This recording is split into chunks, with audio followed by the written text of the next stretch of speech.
Salut et bienvenue dans un nouveau tutoriel. Dans ce tutoriel, on va faire la suite de la vidéo qu'on avait déjà commencé sur les subprimes et demande zone.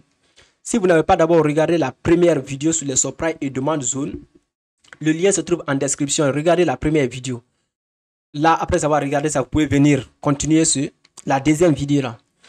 Maintenant, ici, on va essayer de voir comme dans la première vidéo, on avait abordé ce qu'est les subprimes et demande zone.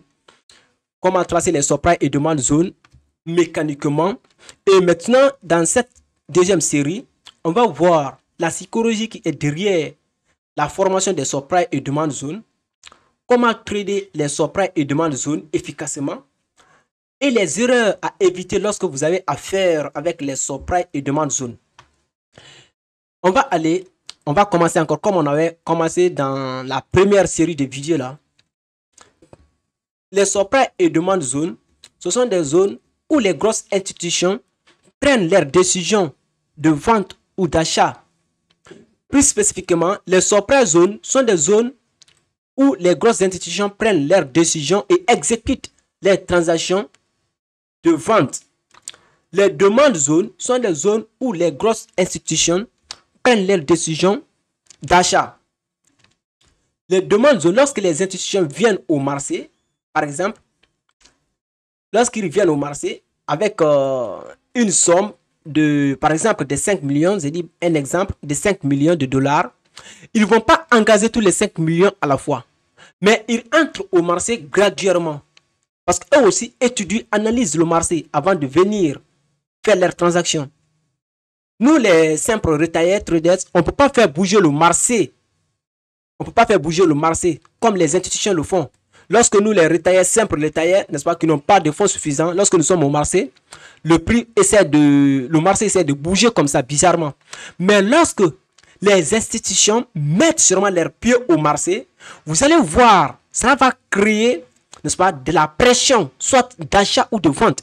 Vous verrez que les bougies vont essayer, n'est-ce pas, de se former comme ça. Au lieu de se former bizarrement comme ça, les bougies vont essayer de se former comme ça. Vous verrez que lorsque les retailers sont au marché, les bougies qui se forment sont des bougies avec des petits corps. Et lorsque les institutions entrent au marché, vous verrez que les bougies ERC candles vont se former, les bougies avec des corps volumineux, qu'on appelle des bougies de momentum. Maintenant, et lorsqu'ils viennent au marché, le montant qu'ils viennent avec, c'est un exemple, hein, ils ne vont pas encaser tout le montant à la fois. Mais qu'est-ce qu'ils vont faire? Ils vont essayer, par exemple, de diviser par 3 ou plusieurs selon les stratégies là-bas. Est-ce que vous comprenez? Ils vont engager une partie. Comme ça, lorsque nous sommes au marché d'abord, le marché va bouger comme ça. Est-ce que lorsque eux viennent, ils engagent une partie, vous verrez que le marché va essayer de bouger comme ça, vers la hausse. Est-ce que vous voyez? Et lorsque le marché bouge vers la hausse, les gens qui ont acheté auparavant, n'est-ce pas, vont essayer de commencer à vendre. Parce qu'ils vont trouver que non, c'est le point idéal de vendre. Parce qu'ils sont fait déjà des profits, ils vont essayer de vendre. Le prix va essayer de venir descendre encore. Et comme les institutions ont déjà placé leurs premiers ordres ici, tous les ordres là, n'est-ce pas, de fois ne sont pas accomplis. Et vous verrez que lorsque le prix vient sûrement ici, les ordres vont être déclenchés encore. Le prix va aller vers la hausse. Parce qu'il y a des ordres d'achat à ce niveau. Les premiers ordres qui sont placés, cela a fait pousser le prix vers la hausse. Et le prix arrivé vers le haut, ceux qui ont déjà acheté le prix auparavant, les pièces auparavant, vont essayer de commencer à vendre. Parce qu'ils ont acheté à bas prix et le prix est monté, ils vont essayer de vendre. Le prix va descendre. Maintenant, les ordres que les institutions ont placés là, n'est-ce pas, ici auparavant, il y a le restant ici des ordres. Des fois, tous les ordres ne seront pas accomplis. Lorsque le prix descend encore, les ordres seront déclenchés. Le prix va aller vers la hausse encore. Est-ce que vous voyez? Et lorsque le prix monte, qu'est-ce qu'ils vont faire? Ils ne vont pas acheter à ce point.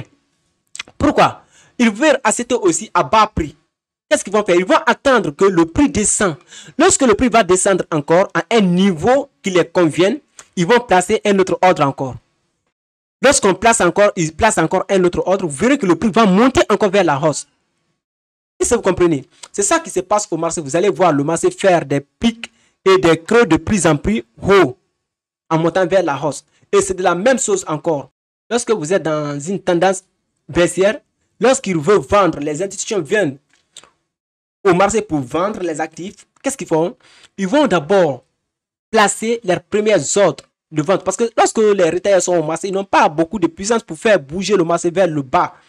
Alors, lorsque les institutions viennent seulement, ils placent les transactions de vente, tu vas voir le marché va bouger rapidement vers la baisse.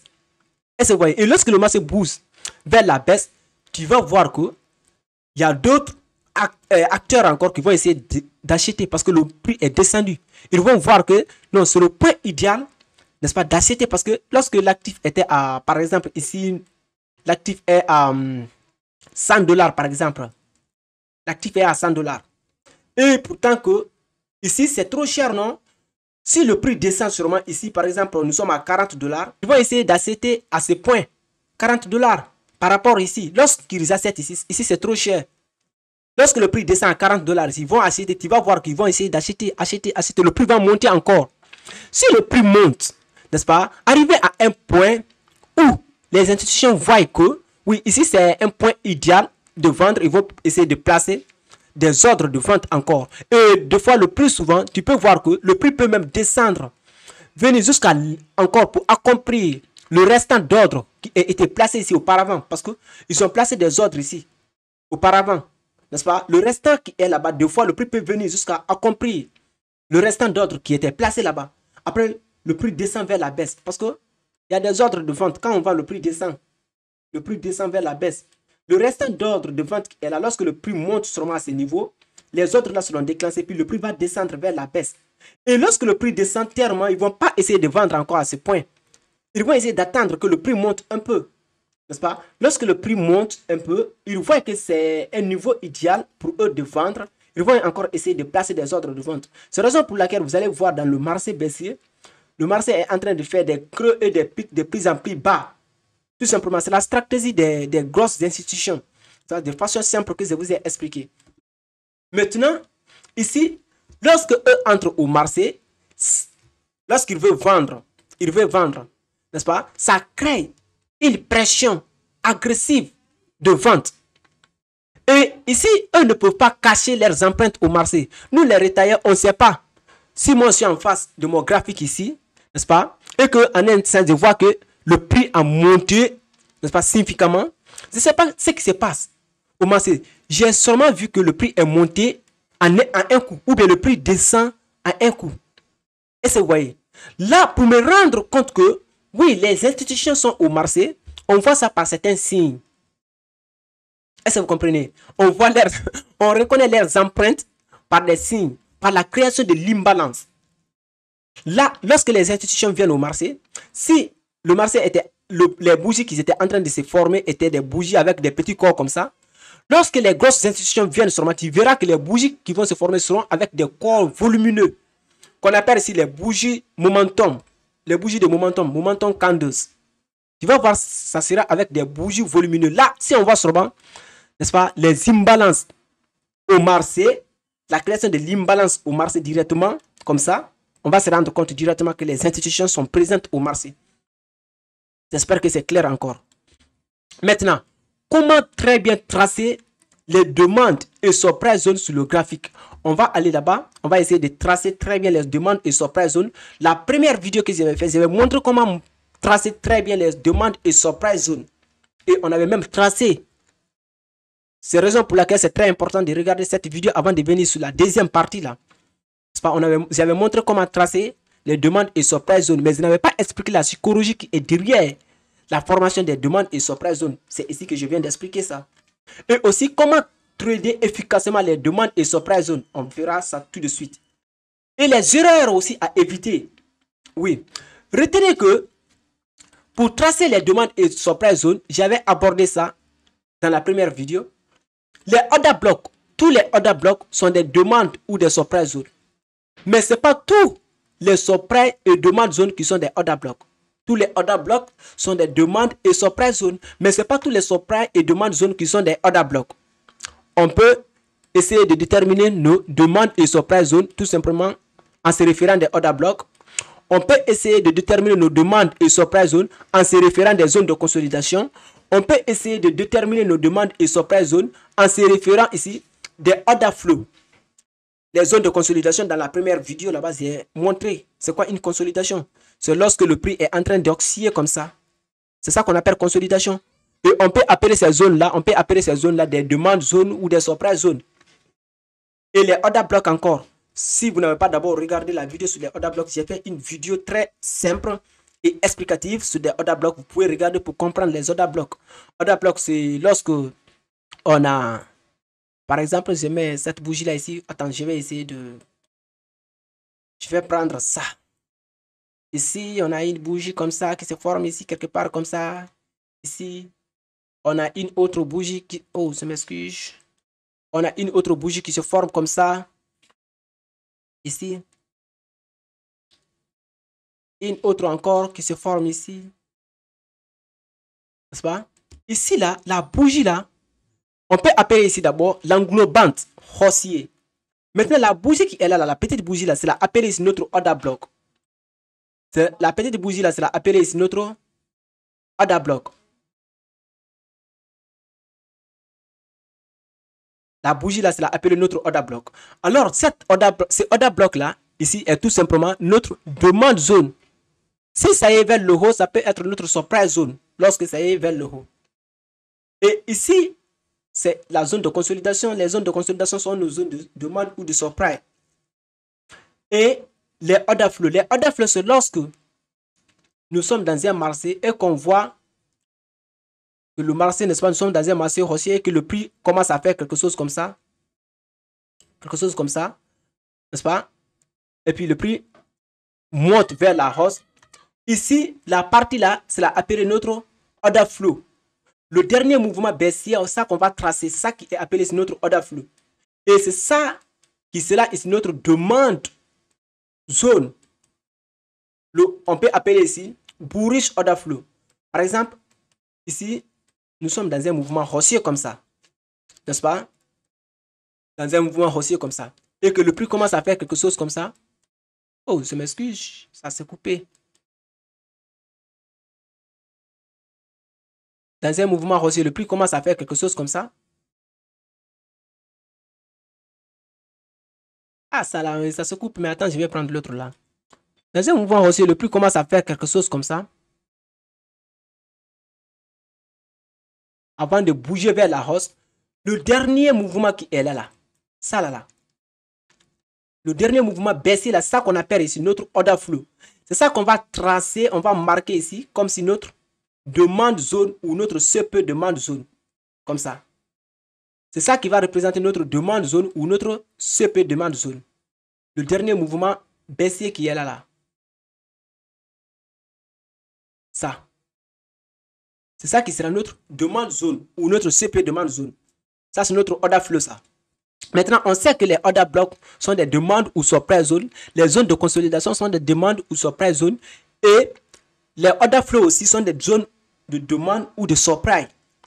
Parce que les zones de consolidation, là, lorsque vous allez dans un time frame supérieur, vous verrez que ces zones de consolidation là, vont se former. Attends, je vais essayer de vous montrer ça de l'autre côté ici.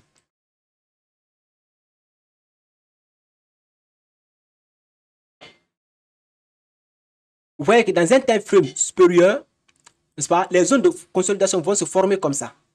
Alors ici, c'est un order block. Alors les zones de consolidation, comme ils sont des demandes ou surprise zones, alors les order blocks sont des demandes de surprise zone. Vous verrez que les zones comme ça, vous voyez la zone de consolidation qui est là. Ce qui est là. Dans un time frame supérieur, ça va devenir comme ça. Alors ici, c'est une demande zone. Bullish order block. Et de l'autre côté ici, ça là, ça va donner quelque chose comme ça. Et c'est une demande, surprise zone ici. C'est une surprise zone. Alors, bearish order block. Vous voyez déjà? On va aller sur le graphique, on va essayer de déterminer, n'est-ce pas, les demandes et surprise zone. D'abord, on commence par les surprise zones. On va commencer à quelque part ici. On va commencer à quelque part. Oh, non, on monte, on commence à quelque part ici.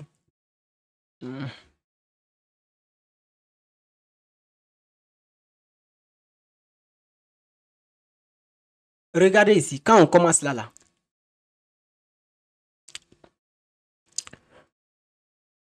Quand on commence ici. On commence ici là. Vous voyez cette bougie, non? Ça là, la bougie là. La petite bougie verte là.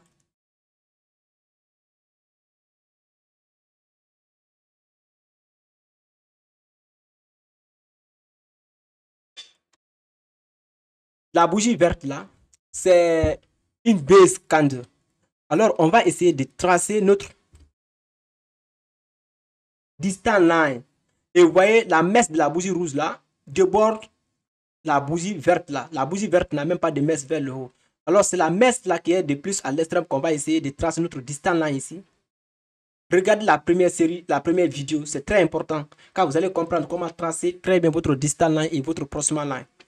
Là, on trace notre distance line ici et notre proximal line encore, c'est là de l'autre côté ici, au corps juste de la bougie ici. Là, l'intervalle ici, c'est là appelé notre surprise zone. On va essayer de marquer l'intervalle comme ça. L'intervalle là, c'est là notre surprise zone. C'est ici que sera notre surprise zone. J'espère que c'est clair. Je vais enlever ça. Non. Ça, c'est notre surprise zone ici.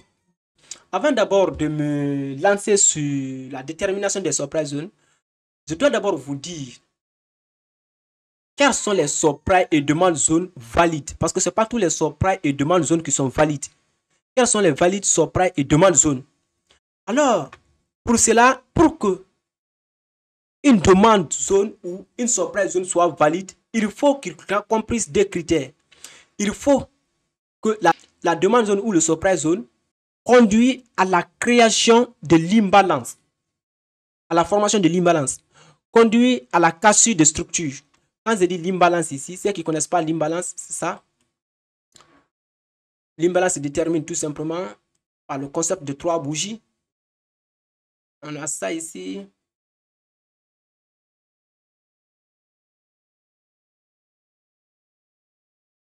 On peut avoir une autre bougie comme ça. Et la mèche des bougies ici.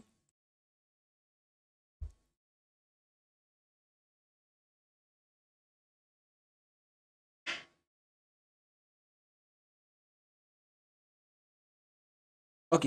Maintenant, ici, l'imbalance. Vous voyez, la mèche de la première bougie là,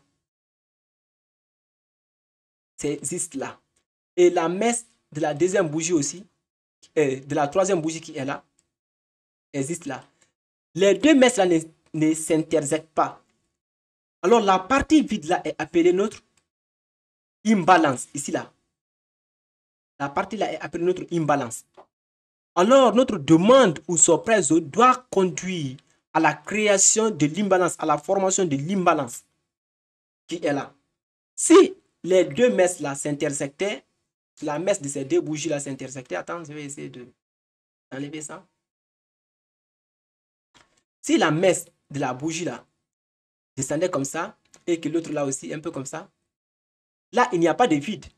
Parce que quand on trace, vous voyez, il n'y a pas de vide ici. Alors, les deux mèches là s'intersectent.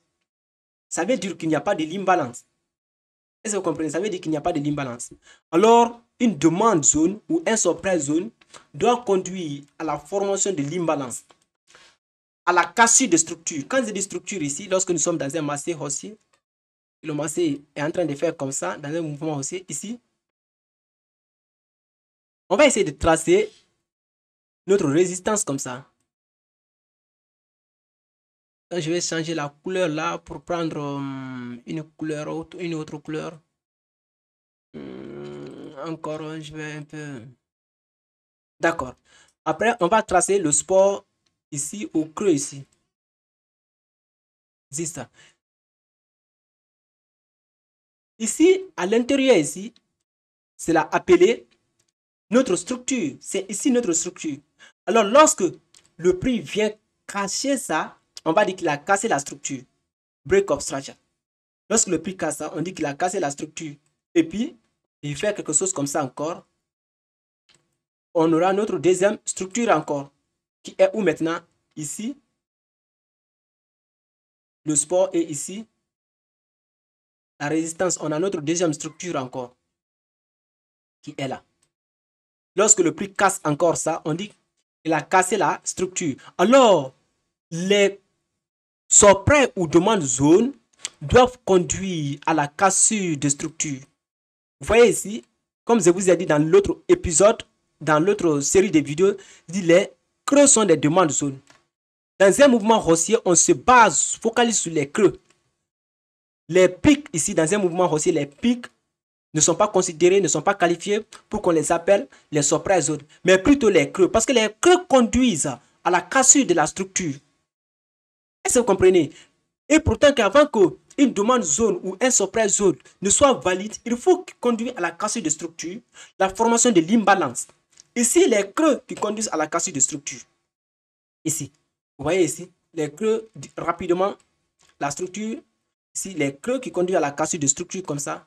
Ici aussi, à la cassure de ça. Alors, les surprise zones et les pics là sont tellement faibles qu'on les considère comme surprise zone ici. Et dans un mouvement baissier aussi, comme ça, dans un mouvement baissier où le prix fait des creux et des pics de plus en plus bas, comme ça. Ici, ce sont des pics qui sont considérés, n'est-ce pas, comme nos surprise zones, ici, là. Parce que vous voyez, le pic a conduit à la cassure de structure ici. Il a conduit à la cassure de structure ici aussi. Le pic, là, a conduit à la cassure des structures comme ça. J'espère que c'est clair. Dans un mouvement baissier, ici, dans une tendance baissière, on se focalise sur les pics. C'est les pics qui sont qualifiés comme nos surprise zones. Et pas les creux. Les creux, les demandes zones, n'est-ce pas, sont très faibles ici. Dans un mouvement haussier, tendance haussière, on se base sur les creux. Car les pics sont très faibles qu'on les désigne comme surprise zone ici. J'espère que c'est clair encore. Maintenant ici, quand on regarde ça, notre surprise zone là a conduit à la formation de l'imbalance qui est là. Et aussi à la cassure de structure. Comme on peut voir ici. Break of structure à ce niveau. Cassure de structure. Et ici encore, on a la cassure de structure ici. Regardez, cassure de structure à ce niveau. Excusez-moi, je vais bien. Ok, on a cassure de structure à ce niveau. Et ici, où est notre surprise zone? Notre surprise zone, c'est ça. C'est ça. Non. Mais notre surprise zone, c'est plutôt cette consolidation qui est là. La consolidation là, ici, là. C'est ici qui est notre surprise zone. Pourquoi on n'a pas considéré? Parce que ici n'est pas clarifié. Il ne conduit pas à la cassure de structure. Il conduit pas. C'est-à-dire, rien, il n'y a pas de l'imbalance, il n'y a rien du tout. Alors, nous voulons déterminer ici les surprise zones valides. J'espère que c'est clair. Ici n'est qu'une simple résistance. Une simple résistance. Ici, c'est une simple résistance. Alors, ici, on va essayer de tracer notre distance line sur la mèche le plus à l'extrême et notre proximant line sur le corps le plus à l'extrême, comme ça. Là, on tire comme ça. Et vous pouvez voir, le prix a donné même des réactions. Le prix a donné des réactions. Oh, je m'excuse. Le prix a donné des réactions à ce niveau. Le prix a réacté ici. Ici aussi, le prix a réacté ici. Comme on peut voir, ici, il y a beaucoup d'imbalance qui a été créé ici. Ce mouvement-là ici, notre demande, surprise zone là qui est là, a conduit à la création de l'imbalance. Regarde les imbalances qui sont là. On a de l'imbalance à ce niveau. On a aussi de l'imbalance à ce niveau-là ici. Vous voyez, n'est-ce pas? Alors, c'est la raison pour laquelle cette surprise zone est tellement valide. Lorsque le prix est venu là-bas, le prix a retesté. Nous allons le retester encore de plus. On va essayer encore de déterminer vers le bas ici. Déterminer d'abord la structure. Break of structure à ce niveau. On a cassé de structure à ce point. Ok. Où est notre surprise zone? Notre surprise zone. Ok. On pouvait choisir ici encore. Comme notre surprise zone. Comme ça. La bougie verte là. On pouvait la choisir comme si notre surprise zone comme ça. Ceux qui voient l'autre bougie là ici. C'est une bougie de base. On pouvait l'ajouter. Mais comme ils sont tous le prix de fermeture et le prix d'ouverture de l'autre sont tous n'est-ce pas, au même niveau. C'est la raison pour laquelle j'ai choisi l'autre. Tu vois ici, même si on choisit le deuxième là, c'est que, attends, je vais essayer de mettre ici. C'est une bougie rouge. Alors, le prix de souche, le prix de fermeture, c'est une bougie rouge comme ça. Je vais vous expliquer ça. C'est une bougie rouge comme ça. Et l'autre qui s'est formé, c'est une bougie, n'est-ce pas, verte. Mais si vous voyez là, la bougie rouge là n'a pas de corps. Le corps est très petit. Alors, prix d'ouverture et prix de fermeture est quasiment, n'est-ce pas, la même. Et la bougie verte là, vous voyez, et on prend le corps, on prend la mèche pour tracer notre distance line. On prend la mèche qui est le plus à l'extrême. On prend la mèche qui est le plus à l'extrême ici. Vous voyez, c'est la mèche de la bougie verte là qui est de plus à l'extrême là-bas. Ici. Et le corps qui est de plus à l'extrême, c'est le corps. Les deux corps là sont, n'est-ce pas, au même niveau. Alors on va essayer sûrement de tracer une ligne comme ça. J'espère que c'est clair. Alors entre les deux lignes là, sont appelées notre surprise zone. On va essayer de encadrer notre surprise zone comme ça.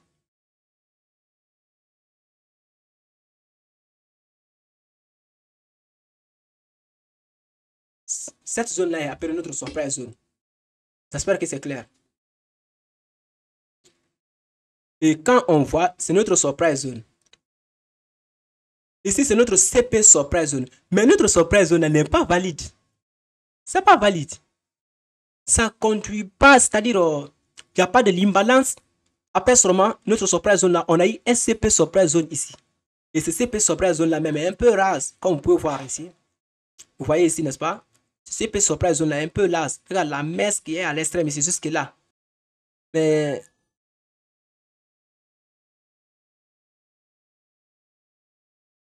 vous voyez, le prix a réacté au niveau. Parce que, vous avez vu, il y a l'imbalance. Il y a créé l'imbalance et la cassure de structure. Le prix a réacté à ce niveau. Et retenez que même si une zone est valide, le prix peut ne pas réacter. Le prix peut arriver à ce niveau. N'est-ce pas? Le prix peut faire quelque chose comme ça. Il arrive et puis il réactive vers la baisse. Ou bien le prix peut casser le niveau. Le prix fait ce qu'il vient. Il peut casser, n'est-ce pas? Le surprise zone valide ou la demande zone valide. Ou bien le prix peut ne même pas arriver. Il peut se limiter à quelque part ici. Puis il descend vers la baisse. J'espère que c'est clair. Mais pour être de côté des prix sécurisés, vous devrez toujours déterminer vos demandes et surprise zone valides. C'est ça qui augmente encore votre probabilité de réussite lorsque vous ouvrez une position. La probabilité de réussite de vos positions. Ici, on a encore notre structure qui est là, cassure de structure encore à ce niveau. On a break-up structure à ce niveau ici encore. Break-up structure ici à ce niveau. N'est-ce pas? Ici, il y a l'imbalance. Surprise zone là tellement large. Et il y a d'autres, quand il y a d'autres écoles, lorsque vous les suivez, vous verrez qu'ils vont choisir sûrement que la messe, comme l'aile surprise zone. La messe, lorsque les messes sont tellement longues, ils vont sûrement choisir la messe. Et d'autres vont choisir la bougie qui, après existe, c'est formé l'imbalance. Et quel après existe, c'est formé l'imbalance. Tel que ça, ils vont choisir sûrement la bougie là. Parce que c'est après la bougie là qu'on a eu la formation de l'imbalance. C'est après la bougie là qu'on a eu la formation de l'imbalance qui est là. Alors ils vont choisir ça sûrement. Mais retenez que un order block est égal à une demande ou surprise zone. Là, ici, notre order block, ça sera là. Ça là. La bougie verte là. La dernière bougie verte là qui s'est formée. Alors ça sera ça notre order block. C'est ça qu'on va marquer, mes gars. Et ici, notre distal line sera à l'extrême ici. Notre proximal line juste là. C'est la raison pour laquelle, ici, je vous ai donné le notion là en avance. Tous les order blocks sont des demandes ou surprise zones. Mais ce n'est pas tous les surprise zones et demandes zones qui sont des order blocks. Non. Il y a d'autres, ceux qui tracent sur la messe ici, ils savent ce qu'ils font. Et ceux qui tracent encore la bougie qui existe après c'est formé l'imbalance, savent ce qu'ils font encore. Sinon, retenez qu'un order block, si un order block est égal à une demande ou un surprise zone, c'est bien que c'est notre order block qu'on va essayer de tracer. J'espère que c'est clair. Oui. Ici encore, ici on a deux bougies. C'est un CP demande zone. Ici, on trace les deux bougies comme ça. Vous voyez, après ces deux bougies-là, il y avait eu de l'imbalance très énorme qui s'est formé ici. N'est-ce pas? Il y a eu de l'imbalance qui s'est formé ici. Ainsi de suite, mes gars. Alors, c'est très simple, plus simple que ça aussi. On peut encore continuer même. Tracer encore. Structure break-up structure ici, à ce niveau. Ici. Ici, vous voyez ici, quand on met notre soja, on essaie de déterminer cette zone de consolidation là. Ici. Cette zone de consolidation, l'intégralité de cette zone de consolidation là. Et notre surprise zone ici. Je vous ai dit ça. Les other blocks, les zones de consolidation sont vos surprises. Ici, c'est notre surprise zone ici. Mais lorsqu'on va essayer de tracer comme ça, vous voyez, la zone est tellement large. Mais c'est oui, c'est vrai. C'est important aussi. Parce que les zones de consolidation sont nos surprise ou demande zone. Et vous voyez exactement le prix a réagi sur la partie là. On va essayer de déterminer maintenant les demandes zones un peu. On va essayer de déterminer les demandes zones.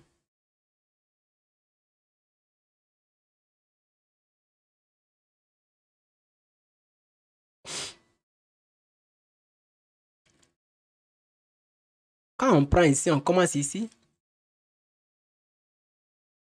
Ici, là, on trace notre distance line à ce niveau. Je m'excuse, je vais prendre ça. On trace notre distance line ici. Et notre proximal line juste notre proximal line juste au corps de la bougie ici. On va déterminer, tracer la zone, notre zone de demande.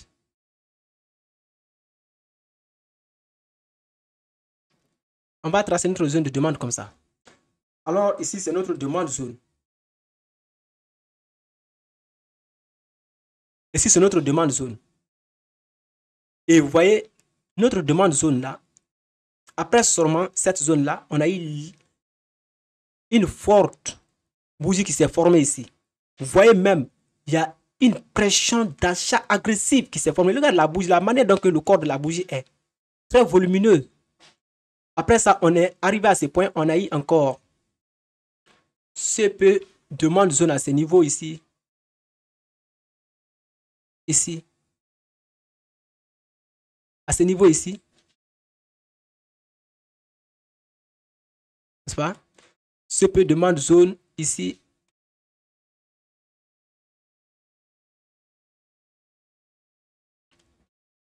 CP demande zone. Après ici encore. Oh, je m'excuse. Très tracé ici, comme ça. Ok. Le prix n'est pas intégré dans notre CP demande zone. C'est une zone valide. Le prix n'est pas entré là-bas. Le prix seulement est descendu près. Il a bougé vers la hausse.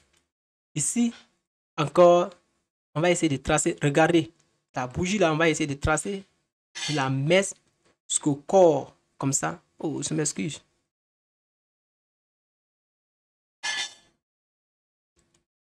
Voici notre demande zone de l'autre côté ici. On a pris la bougie rouge là, qui est la bougie de base, une bougie de base, le corps de cette bougie, et la messe qui est de plus à l'extrême ici. Ça conduit à la cassure de structure ici, comme ça. Et ça crée aussi l'imbalance qui est là, comme vous pouvez voir ici. Il y a l'imbalance qui est là. Au niveau là, il y a l'imbalance qui est là. Vous voyez l'imbalance qui est là? Existe. Conduit à la création de l'imbalance et cassure de structure. À ce point aussi, ici, maintenant, retenez que je vous ai dit, les order flow encore sont ici appelés surprise ou demande zone. Ouais, lorsque le marché, vous êtes dans un marché haussier, que vous voyez le marché en train de faire quelque chose comme ça,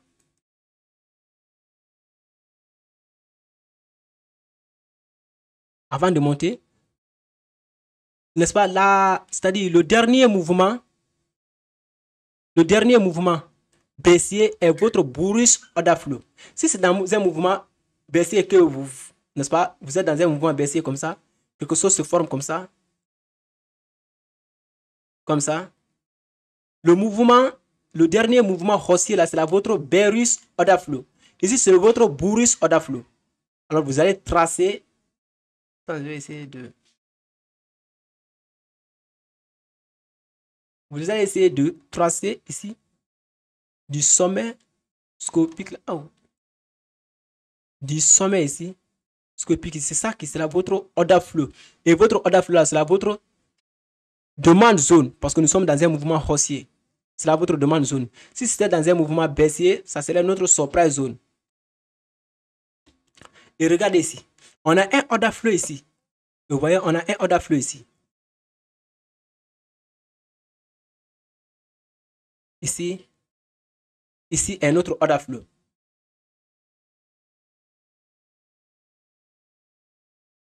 On va tracer du corps de la bougie jusqu'à la messe.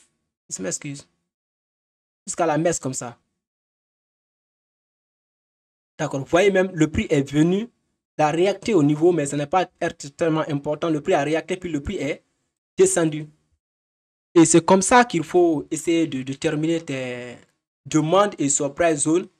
Pas? Ici, là, vous voyez ici, il faut déterminer notre surprise zone tout simplement. C'est comme ça. Maintenant, comment les trader? C'est simple. Ici, on a une consolidation comme ça. Et que le prix sort dans la zone comme ça. Le prix sort dans la zone comme ça. Lorsque le prix va descendre seulement dans la zone, attendez. Ici, on a notre zone, demande zone, n'est-ce pas? Lorsque le prix descend dans la zone, qu'est-ce qu'on va faire? On va descendre dans un time frame inférieur pour cesser une confirmation. Donc, lorsque le prix descend ici, d'autres vont mettre un au milieu juste de la zone comme ça. Au milieu de la zone, ça c'est pas le milieu, hein? Juste au milieu de la zone, comme ça. D'autres vont placer là-bas des buy limits. Buy limits, c'est-à-dire ils vont placer des buy limits et puis laisser. Lorsque le prix descend ici, seulement leur position sera déclenchée automatiquement. Est-ce que vous comprenez? Et ils vont mettre leur stop loss où? Ils vont mettre, attends, je vais essayer de... Ils vont faire une entrée ici, mettre leur stop loss un peu en bas de la zone ici et leur take profit à l'obstacle de prix proche qui est là au-dessous de la résistance, de cette résistance-là. Ils vont mettre leur take profit au-dessus de la résistance ici, légèrement, comme ça. J'espère que c'est clair. Si la zone est tellement là, il y a d'autres qui font comme ça. Il y a d'autres qui descendent dans un time frame inférieur pour cesser des confirmations, pour prendre des positions. Il y a d'autres aussi qui prennent leur entrée juste ici. Juste ici. Et puis ils mettent leur stop loss en bas juste de la zone. J'espère que c'est clair. Regardez, qu'est-ce que d'autres font? J'attire votre attention à ce point. Lorsque vous déterminez votre zone, demande zone comme ça, ils vont faire quoi? Ils vont placer un buy limit ici.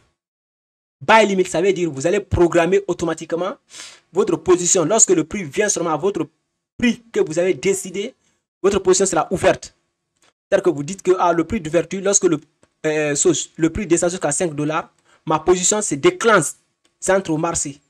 Ça, c'est automatique. Lorsque vous placez des buy limit ici, lorsque le prix descend juste ici, votre buy limit sera déclenché. Et buy veut dire que le prix va à la hausse, non?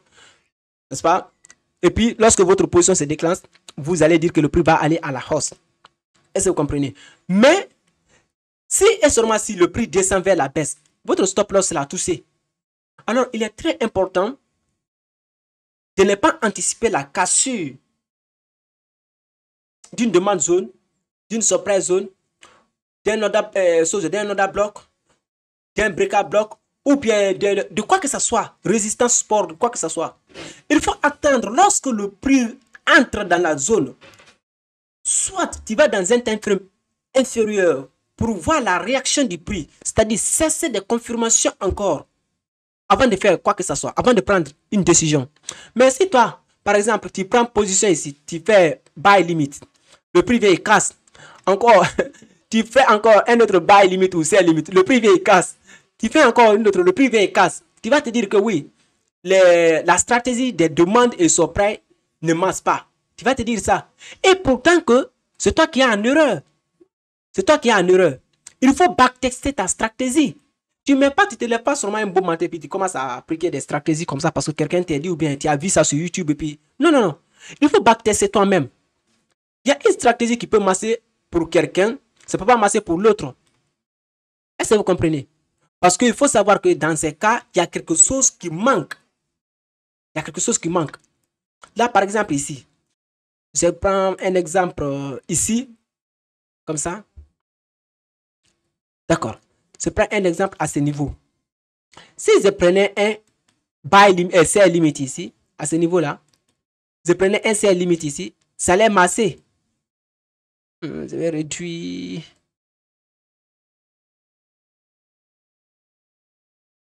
Je mets mon entrée au milieu à quelque part ici. N'est-ce pas? À quelque part ici. Et puis, mon stop loss au-dessus légèrement. Et mon take profit allait juste être là. Allait juste être là. Mon take profit allait être juste là. Oui, ça allait être juste là. Ça, c'est l'obstacle le plus proche. Ça, c'est le sport qui est là. Alors, je ne dois pas anticiper la cassure du sport. Ne le fais jamais. J'espère que c'est clair. Alors, ça, là, ça allait masser. Est-ce que vous comprenez? Ça, là, ça allait masser. Mais, dans le cas où, par exemple, je choisis ici comme mon surprise zone. Là, je trace, je détermine mon surprise zone comme ça.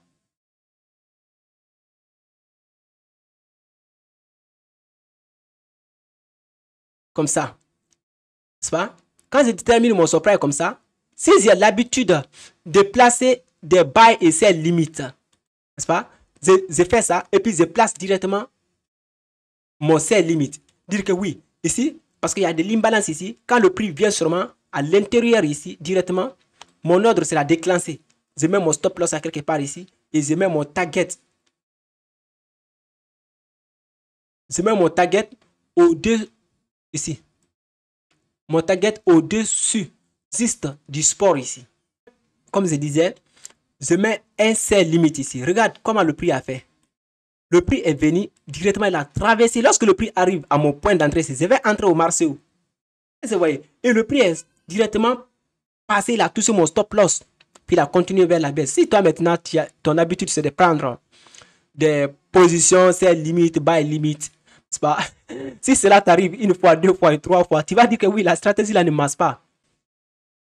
C'est la raison pour laquelle lorsque le prix descend dans la zone, ici entre dans la zone, il faut descendre dans un time frame inférieur pour cesser plus de confirmation pour pouvoir prendre position. Mais les sell limite et buy limite, deux fois, si c'est ta stratégie de trading, tu as déjà backtesté, ça marche pour toi, là c'est bon.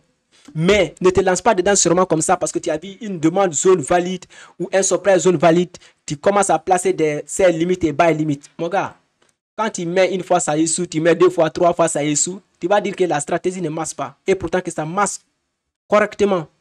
Alors, pour ceux qui ne se sont pas d'abord abonnés, abonnez-vous et activez la cloche de notification pour être notifié à chaque fois que je vais faire une nouvelle vidéo.